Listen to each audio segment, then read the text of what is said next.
వర్షాకాలం వానలు కొట్టి కొట్టి కొట్టి మంచి పంటలనే దెబ్బతీసింది.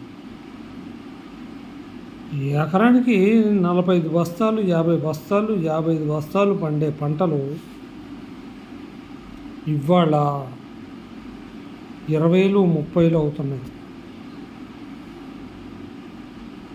గత ప్రభుత్వ హయాంలో ఏ పంట కూడా 35లకు తక్కువ కాల, అన్నీ దొరికినాయి కరెక్ట్గా. మీరున్న ఈ టైంలోనే పంటలు బాగా లాస్. పోయినసారి బోనస్ ఇప్పుడు బోనస్ ఇస్తుంటే మిమ్మల్ని ప్రజలు ఆదరించుకునేవాడు గుండెల్లో పెట్టుకుని.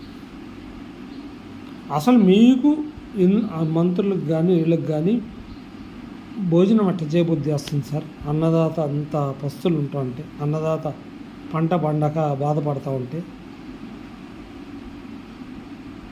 కొంతమంది ఎమ్మెల్యేలే చెప్తున్నారు డైరెక్ట్గా ఈ పంటకి బోనస్ వేస్తామని చెప్తున్నా, మంత్రులు చెప్తున్నా వేస్తారనేది మీరు మమ్మల్ని అడగద్దండి, రేపొద్దున మాకే నమ్మకం లేదు అంటున్నారు.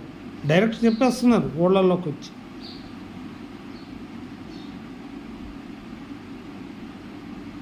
ప్రజలంటే ప్రేమ ఏమాత్రం ఉందా సార్? మీ బిడ్డ కష్టం వస్తే మీరు ఇంత ఇదే అయిపోయారు. మరి ప్రజలంతా బిడ్డలు కదా, ప్రజల కళ్ళల్లో ఆనందం చూడలేరు మీరు? ఒక రైతు ఇబ్బంది పడి రోడ్డుల మీద ఉంటే మీకు ఏసీ కార్లు ఎట్లా తిరగబుద్ధి వస్తుంది?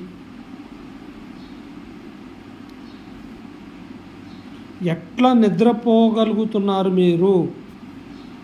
నెరవేర్చని హామీల గురించి ప్రజలు నన్ను ఏమంటున్నారు అని ఏ రోజన్నా మీరు ఆలోచించారా? పొద్దున్న లేచిన కాడి నుంచి రాత్రి వరకు 18 గంటలు చేస్తూ ఉన్నారు. ఎక్కడ పనిచే 18 గంటలు ఏం చేశారు ఏంటి? అసలు మొన్న ఒక బస్సులో వస్తున్నాం, దాదాపు ఒక 4 మగాళ్ళు ఉన్నారు, మిగతా వాళ్ళు 96 మంది ఆడాళ్ళే.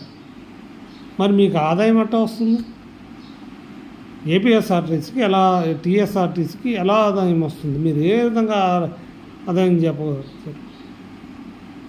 తేగలుగుతారు? ఇంకోటి, సీడ్స్ ఆఫీసులకి ఇప్పుడు ఫోన్లు చేస్తే ఇంతవరకు లేటెస్ట్ విత్తనాలు వాళ్ళు డెవలప్ చేయలేదంట. అలా ఉన్నాయి మన పరిశోధనా స్థానాలు. సీజన్ స్టార్ట్ కాకముందు